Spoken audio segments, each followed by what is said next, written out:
Monopoly est né en 1935, le Scrabble en 1948, et ils sont toujours les jeux favoris des Français. Pas très original comme choix, vous allez me dire, mais c'est peut-être parce que nous ne poussons pas assez souvent les portes des ludothèques, formidables lieux de découverte.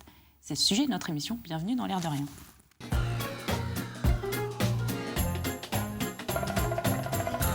Bonjour Yves-Lise. Bonjour Cathy. Bonjour Alix. Bonjour Catherine. Donc, deux chroniqueuses de l'émission cette semaine. Alix, une belle histoire. Vous allez nous raconter une histoire qui s'est passée, qui a démarré en Algérie dans les années 60. Oui. Super, on verra. Histoire d'Olivier. L'histoire d'Olivier. Et Yves-Lise, on va aller plutôt dans le futur. Dans le futur, très bien. Côté créatif, des innovations. Oui, tout à fait. En fin d'émission, très bien. Thomas Billot, bonjour. Bonjour. Merci d'avoir accepté de venir dans cette émission. Je vous en prie. On va parler des jeux avec vous. Vous êtes responsable de la ludothèque de La Roche-sur-Yon qui s'appelle Léopold Senghor. Senghor, ouais. On va peut-être commencer par expliquer quel est le concept d'une ludothèque, parce qu'il n'y en a pas partout, loin de là. Il n'y en a pas partout, non. C'est un concept qui est dans les années 60 aux États-Unis. Et c'est un espace culturel qui est centré autour des pratiques ludiques et autour du jeu, en général. Ouais. Donc le système, c'est un peu comme une bibliothèque. On peut venir consulter et emprunter. Et emprunter et éventuellement même jouer sur place pour les ludothèques qui peuvent le faire. Ouais. Qui peuvent le faire. Alors, celle de La Roche-sur-Yon, on vient, il faut être inscrit à la médiathèque, c'est ça enfin, Alors, la ludothèque fait partie du réseau des médiathèques de La Roche-sur-Yon. Ouais. Donc, il vous suffit d'une inscription au réseau des médiathèques et ça vous donne accès à la base de jeux de la ludothèque. Comme on a accès à la CDTech, exactement. Etc. Alors, quel type de jeu? Alors là, on va beaucoup parler des jeux de société, mais il n'y a pas que ça. Non, il n'y a pas que ça. Dans une ludothèque, vous allez pouvoir trouver des jeux de société, donc évidemment.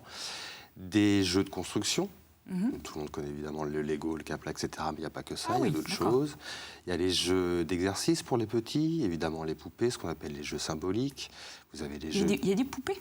Oui, vous pouvez emprunter des poupées. Les jeux vidéo, voilà, des jeux d'extérieur, tout ce qui touche aux jeux sportifs, etc. Tout ce qui touche de près ou de loin une pratique ludique. Donc c'est vraiment très large. Donc très large. On emprunte, on a 3 semaines, c'est ça? Vous avez 3 semaines pour emprunter. Vous pouvez prendre 2 jeux et ou jouer, plus un jeu vidéo. D'accord. Alix, vous connaissiez un peu le principe d'une ludothèque? Le principe, oui, mais je dois dire que je n'y suis jamais allée. Oui, vous n'avez pas près de chez vous. Non. Alors, qui vient dans une ludothèque? On imagine, on vient pour les enfants, beaucoup? Oui, alors les enfants évidemment parce que c'est les premiers sensibilisés au jeu et leur univers quotidien fait qu'ils sont toujours dans le jeu. Les adultes le perdent en grandissant, c'est malheureux mais c'est comme ça. Mais tout le monde peut venir dans une ludothèque et on voit même qu'il y a une évolution, de plus en plus de jeunes adultes et même d'adultes viennent pour emprunter des jeux et pour jouer. Alors ça, on a pu faire le constat autour de nous. C'est vrai qu'on a l'impression que les jeunes adultes, 20 ou 30 ans, on va dire on est encore jeune à 30 ans, réinvestissent, retrouvent le goût de ce qu'on appelle les jeux de plateau, donc les jeux où on sort les choses, il y a les pions. Oui, c'est vrai, ça revient à la mode depuis, on va dire, une dizaine d'années. Je pense que ça suit l'évolution de la société. Comme on dit maintenant, c'est une société qui est tournée vers le jeu, une société ludique. Oui. Et on assiste aussi, je pense, à la fin d'un modèle de soirée. C'est-à-dire qu'avant, on se rejoignait généralement devant la télé, devant une émission, etc. Ce qui n'est plus forcément le cas. Les gens essayent de retrouver des instants de convivialité. Et un des meilleurs instants de convivialité que vous pouvez trouver, c'est le jeu. Voilà. On a aussi assisté peut-être à une décloisonnation du jeu de société. Vous allez le retrouver dans les bars. Par les soirées organisées par les associations. Un peu à la mode anglaise, là, dans les pubs. Exactement. Vous allez retrouver ça. Vous allez le retrouver dans d'autres structures. Par exemple, avant que les ludothèques soient intégrées aux médiathèques, certaines bibliothèques déjà intégraient le jeu de société. Voilà, donc on le retrouve à droite à gauche par les festivals qu'il y a en France. Il y en a de plus en plus. Alors il y a un festival qui fonctionne bien, qui est le Flip à Partenay. Le Flip à Partenay, oui. Ça, c'est tous les étés, je crois. Tous les étés, au mois de juillet. Donc ça fait plusieurs années. Ça fait une vingtaine d'années qu'il existe. C'est énorme. Oui, c'est au plein cœur de la ville. C'est en plein centre-ville. Si vous arrivez à Partenay cette semaine-là, vous ne pouvez pas le louper, il n'y a que ça. Voilà. Il existe aussi Cannes, bien évidemment. C'est le grand festival de jeux de France. Donc il y a des sélections, il y a des jeux qui récoltent des prix, qui peuvent être des indications après quand on va acheter. Exactement. Des indications et des... Ça booste les ventes, Ça booste les ventes. clairement. On parle de plus de 50 000 ou de 100 000 ventes en plus à la suite d'un prix, donc ce qui est colossal. Mais les festivals, c'est le lieu de compétition aussi ou c'est simplement une présentation? Alors, vous allez trouver plusieurs modèles. Il va y avoir des festivals où c'est simplement des présentations de jeux, de jeunes éditeurs, de jeunes auteurs, de nouveautés. Dans certains festivals, des tournois sont organisés. Voilà, vous pouvez faire un tournoi d'un jeu de société, vous y inscrire. Ouais. Et puis après, il y a tout ce qui tourne autour vraiment de la sélection du jeu, avec le jury. Voilà, avec des prix. Alors, vous me disiez, quand on a préparé l'émission, qu'à la ludothèque de La Roche-sur-Yon, vous voyez peu de retraités finalement, peu de seniors. On voit peu de retraités, c'est vrai. Alors, on les voit pendant les vacances. Quand les petits-enfants viennent. Donc, ils viennent pour les petits-enfants, Ils viennent pour les petits-enfants, ils viennent emprunter pour les petits-enfants.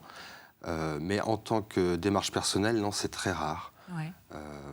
Alors pourquoi on en a parlé un peu tout à l'heure, c'est que je pense que c'est une génération qui n'a pas grandi dans le jeu comme l'est la nouvelle. Il y avait autre chose à faire, je pense, à l'époque.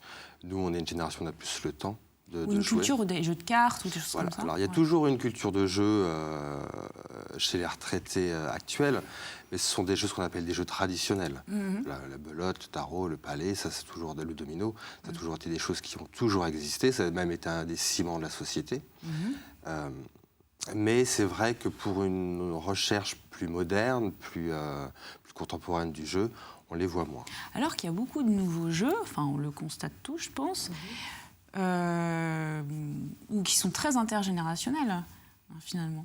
Où l'entrée, ça peut être de l'offrir à un enfant, et puis on voit qu'on peut prendre plaisir aussi à jouer. On peut prendre plaisir. Alors, faut pas se tromper, le jeu est un faux outil intergénérationnel. Je m'explique.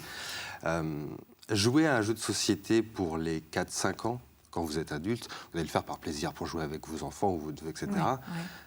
Le faire 20 fois, c'est peut-être lassant. Je vois ce que vous voulez dire. Voilà. Donc, il existe des jeux pour toute la famille où toutes les personnes peuvent se retrouver. Il ne faut pas perdre à l'esprit aussi que, vu que c'est une démarche personnelle, c'est une démarche de plaisir, il faut que vous trouviez des jeux à votre image. Donc, généralement, on se retrouve quand même autour de tables classées par âge. Une table de petits va sûrement beaucoup plus s'amuser qu'une table de grands et de petits. Voilà. Parce qu'on ne recherche pas la même chose. On ne recherche pas la même chose et on n'a pas la même approche du jeu. C'est-à-dire que si vous prenez une table où vous partagez les grands et les petits, au bout de 10 minutes, un quart d'heure, il y a généralement un grand qui va dire à un petit comment jouer. Non, il ne faut pas faire ça. Regarde, si tu fais ça, c'est mieux. D'accord. L'enfant, il n'est pas là pour ça. L'enfant, il est là pour s'amuser, il est là pour avoir un instant de liberté. Et du coup, il va le perdre à ça. Donc c'est pas toujours le cas. Parfois, c'est le contraire. Hein. C'est les petits qui disent aux grands. Alors, des fois, c'est vrai. Des fois, c'est l'inverse. T'as pas mis la bonne carte ou t'as pas mis le bon pion, c'est pas bon. Ouais, c'est vrai que. Oui, ou ils peuvent initier à un jeu qu'ils connaissent bien. C'est ce que j'allais dire. Eux, ils ont quand même ils ont un peu plus l'instinct. Alors généralement, voilà, nous, on sert des enfants comme un cheval de Troie en fait dans les familles. On leur fait découvrir des jeux par les différentes animations qu'on mène avec les écoles pour les APE, etc. Et c'est eux qui ramènent ces jeux-là à la famille. Et du coup, ça peut lancer éventuellement une dynamique dans la famille. Parce que est-ce que les adultes sont plus dans la recherche de la stratégie ou du jeu intellectuel, de culture générale, et les enfants plus dans l'action ou c'est pas... Non, il y a pas... Enfin, nous, on n'a pas relevé de modèle à la ludothèque là-dessus. Il peut y avoir des enfants dès 5 ans qui cherchent tout de suite des jeux de stratégie. Oui. Généralement, leur âge fait qu'ils sont plus tournés vers les jeux de rapidité, d'observation, etc. C'est là qu'ils sont le plus agiles et qui sont les meilleurs. Et les adultes, ça dépend. Vous pouvez très bien avoir un groupe d'adultes qui va décider de faire une soirée avec un jeu d'ambiance pour rigoler. Vous pouvez très bien avoir ce même groupe d'adultes 2 jours plus tard qui va décider de faire un jeu de stratégie parce qu'ils ont envie de réfléchir entre eux. Puis plus dans C'est passé ou ça continue encore, cette vague justement de mode de jeu de stratégie Ah non, ça existe toujours. Et les donjons et dragons. Les plus vieux séries, les jeux de rôle, voilà, les aussi, premiers jeux. Le premier jeu de stratégie qui a vraiment été un carton, etc., oui, ça a été Risk, qui d'ailleurs avait été inventé pour dénoncer la guerre, ce qui n'est plus le cas. Qui, pardon ? Qui avait été inventé pour dénoncer la guerre. D'accord, alors que c'était alors que maintenant, on le prend pour... mais comme le Monopoly, qui avait été inventé pour dénoncer les méfaits des monopoles aux États-Unis, qui est maintenant, elle chantre un peu... Voilà, c'est à qui va amasser le plus des billets. Très bien. On va faire une petite parenthèse avec la chronique d'Alix, avec une belle histoire qui commence en Algérie.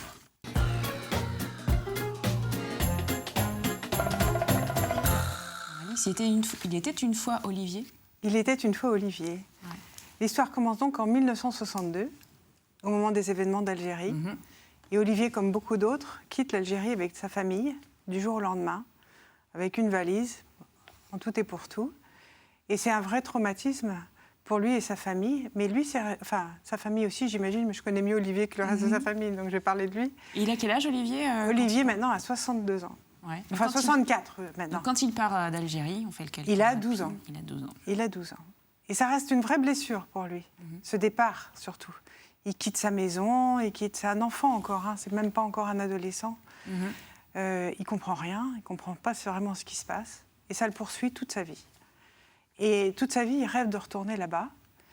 Devenu adulte, il s'interdit d'y retourner parce qu'il sait que son père, ça ne plairait pas à son père. Enfin, ouais. bon, le c'est un peu contexte compliqué. de l'Algérie est compliqué. C'est un petit peu compliqué. Et puis, aux alentours de 60 ans, il vit des difficultés familiales, il a des difficultés relationnelles avec ses 2 fils, qui sont des jeunes adultes. Et il prend la décision, il a perdu son père aussi, il prend la décision, allez basta, j'y vais. Et il invite ses fils à le suivre. Ah, il y va et pas ils partent seul. tous les 3, entre hommes, là-bas. Et aussi, ils sont accompagnés par des amis algériens avec lesquels ils ont noué des relations arrivés en France. Et ils sont assez proches. Et ces Algériens avaient dit, le jour où tu veux retourner là-bas, nous on vient avec toi et on sera tes guides. Et puis voilà, dans la famille, on pourra te recevoir. Voilà, donc ils partent. Et très ému, Olivier arrive, et c'était près de Blida, je crois, pour ceux qui connaissent. C'est au sud de l'Alger. Voilà. Il arrive sur place, devant le portail de la maison d'enfance.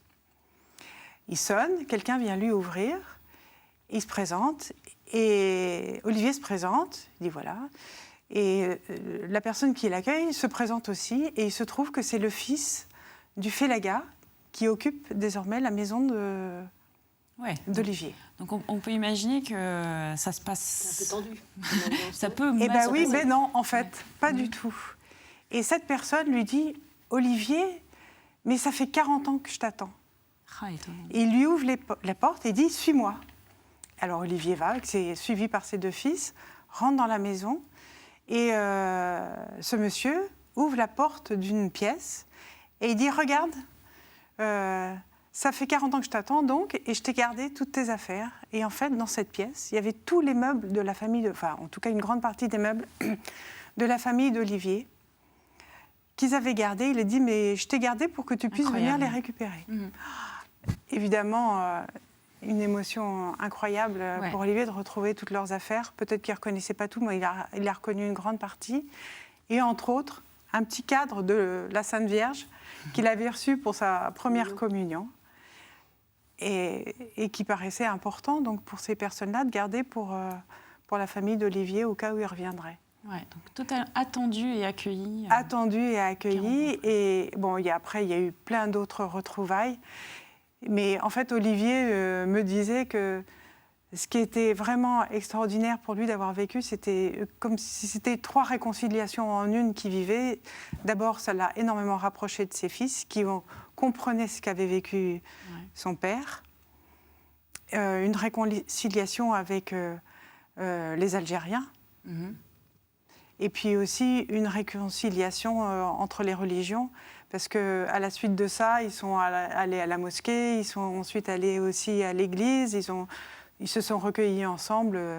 Enfin, c'était absolument quelque chose d'incroyable. Ouais. Voilà. Et il fallait le Magnifique. Et il fallait le faire. Ce qu'on se disait, c'était qu'en fait, on n'est jamais à l'abri d'une bonne surprise. D'une bonne surprise, pour une fois. Voilà.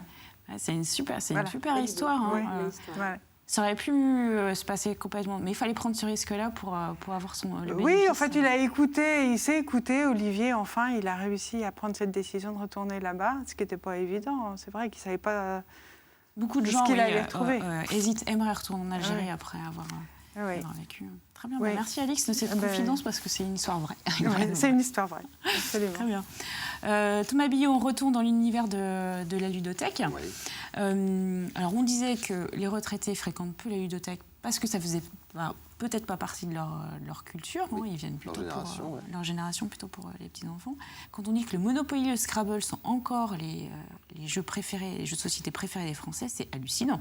Parce que les jeux, il en sort beaucoup quand même. Triste, il en sort à peu près entre 1000 et 1500 par an. Donc là, on parle de chiffres astronomiques et ça va crescendo.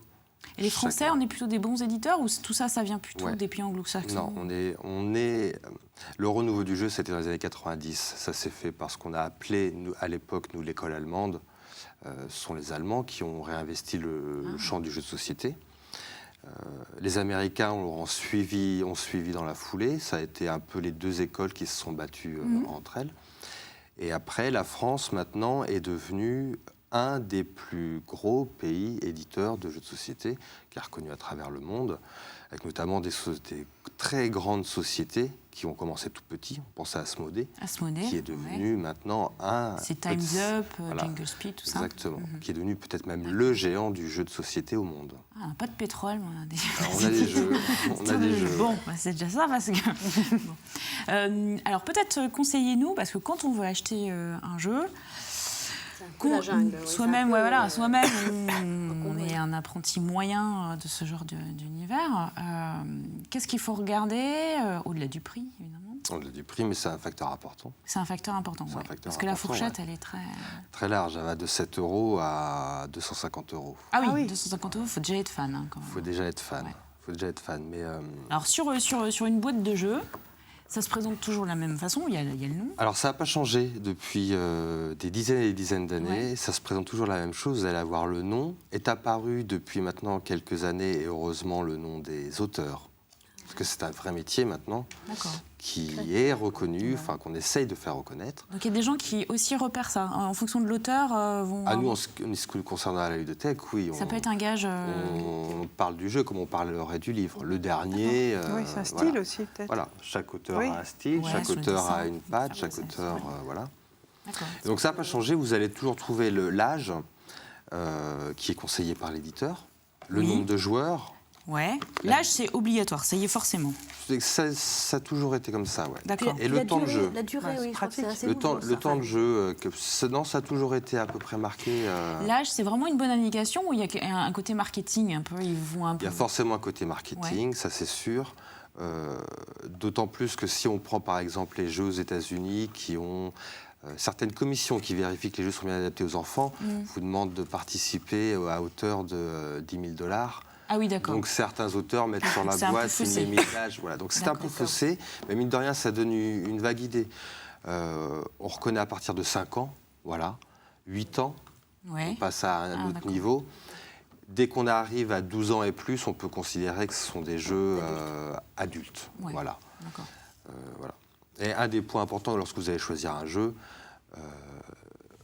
c'est bête, mais c'est le thème, la boîte. Quelque chose qui vous fait rêver, parce qu'on parle encore d'un objet qui doit être du plaisir, de l'envie. Parce qu'il y a des univers. Alors, vous nous avez apporté les poilus, là, qui est vraiment très spécifique, on va en parler. Donc, là, plutôt volet historique. Il y a des choses avec des champignons, des petits lutins. Il y a des choses beaucoup autour des sorciers, de la magie.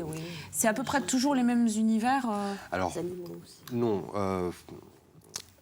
Le jeu a toujours été un peu relié donc, à la culture, ce qu'on appelle la culture pop. Voilà. Fantastique. Fantastique qui a toujours été relié. Donc ça a toujours été un des grands thèmes et sujets porteurs du jeu de société. Mais c'est plus vraiment le cas. Maintenant, vous allez trouver des jeux qui parlent absolument de tout, ou du moins qui ont un thème par rapport à tout. Ça peut être devenir viticulteur. Ah oui, vous allez avoir un jeu de société pour devenir viticulteur. C'est vrai ça? Oui, c'est vrai. D'accord. Pour monter, j'en sais rien, pour monter une chaîne dans une usine pour construire des automobiles. C'est vrai, c'est très vaste. Donc on peut acheter un jeu en fonction du thème. Oui.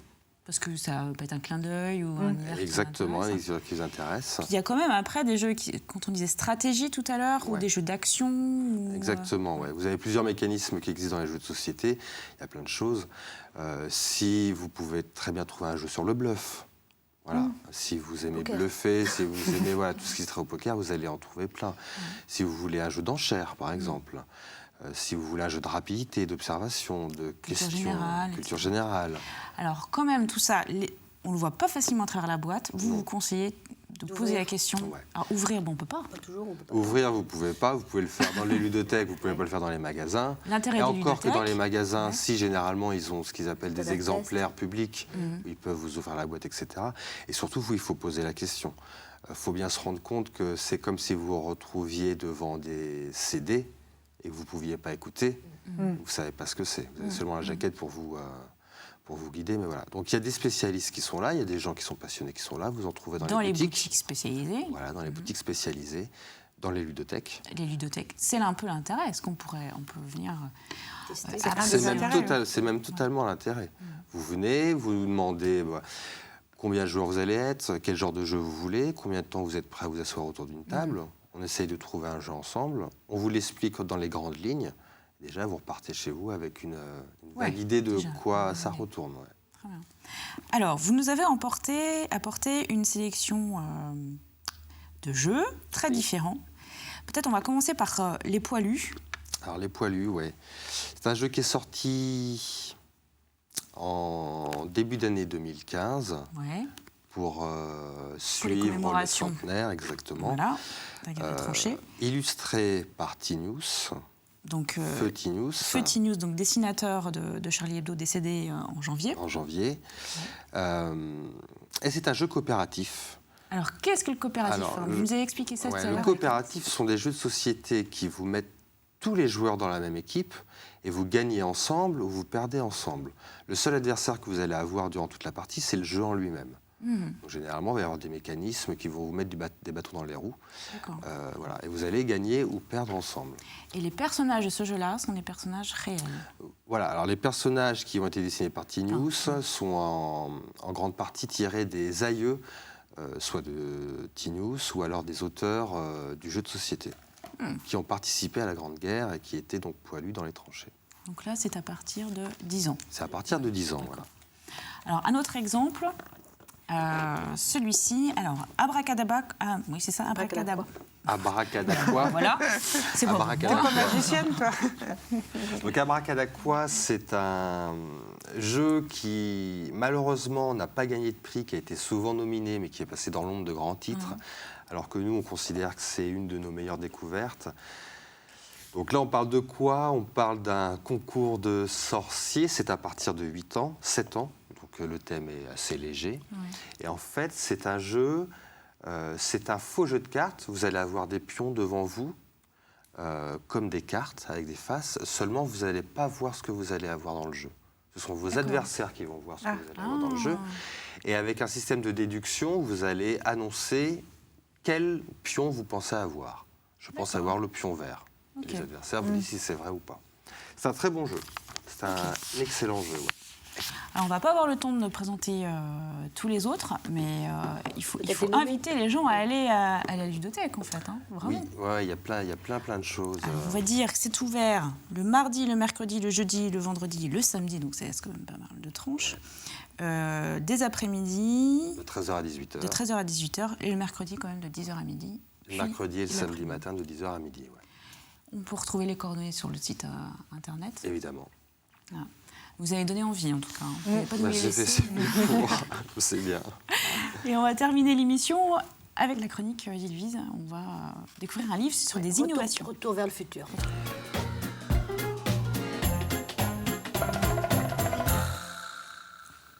Alors, retour vers le futur, vous me disiez. Alors demain, c'est aujourd'hui, Cathy, je vous l'annonce. Comment est-ce que vous imaginez votre futur, votre vie quotidienne dans 10 ans? Bon, les nouvelles technologies, les énergies renouvelables, les nouveaux matériaux vont changer, vont bouleverser votre vie, ça je vous le dis. C'est le constat d'ailleurs que fait cet ouvrage qui s'appelle 100 innovations qui vont changer votre vie. Voilà, qui a été préfacé par le designer Philippe Stark et qui est en fait un ouvrage collectif du groupe Soon Soon Soon, qui recense donc des réalisations, des projets partout, collectés, détectés partout dans le monde et dans différents domaines, mode, alimentation, architecture, voyage, éducation et compagnie. Des projets et des réalisations qui ont déjà vu le jour pour certaines, et d'autres qui sont des idées bien avancées. Voilà. Par exemple, imaginez qu'on pourra bientôt déguster la bouteille d'eau dans laquelle on aura bu. Ou bien faire construire sa maison à partir de briques de champignons ou de fils de soie tissés par des vers à soie. D'accord, vraiment des choses étonnantes. Des choses très très étonnantes qui ont été collectées, repérées par ce collectif. Parmi les experts qui apportent leur témoignage et leur éclairage, on peut citer l'architecte Vincent Caillebout, qui a un concept qui s'appelle l'archibiotechnique. L'archibiotique, pardon, ça y est, je savais que j'allais faire l'erreur. C'est un mot qu'il a conçu lui-même, un néologisme à partir d'architecture, biotechnologie, éthique, parce que ça fait Donc bien. c'est construire à partir de matériaux... Oui, tout à fait. Alors, un exemple, lui, sa ville de demain, il la voit comme une extension, une basée à partir inspirée plus exactement de la forêt tropicale et de l'écosystème, par exemple. Ça ressemblerait à un grand nénuphar posé sur l'océan, au milieu de l'océan, qui permettrait à 50 000 personnes de vivre en autonomie énergétique complète. Très bien. Donc ça, c'est une bonne vision. Alors, on peut pas présenter d'autres... On ne peut pas présenter tout. J'aimerais bien qu'on rappelle juste quand même que le titre. Le titre, c'est donc 100 innovations pour demain. Pour demain. Qui vont changer votre vie. Édition Duno. Ça coûte... Édition Duno. Il coûte 18,50 €. Et juste comme un rappel, allez voir sur le site Soun Soun Soun, qui est quand même un collectif très très intéressant, qui recense tout ça et qui a une réactualisation de son site assez régulière. Donc vous vous inscrivez à la newsletter ou vous le consultez régulièrement. Ouais. Très bien. À la semaine prochaine et merci à chacun de vous encore.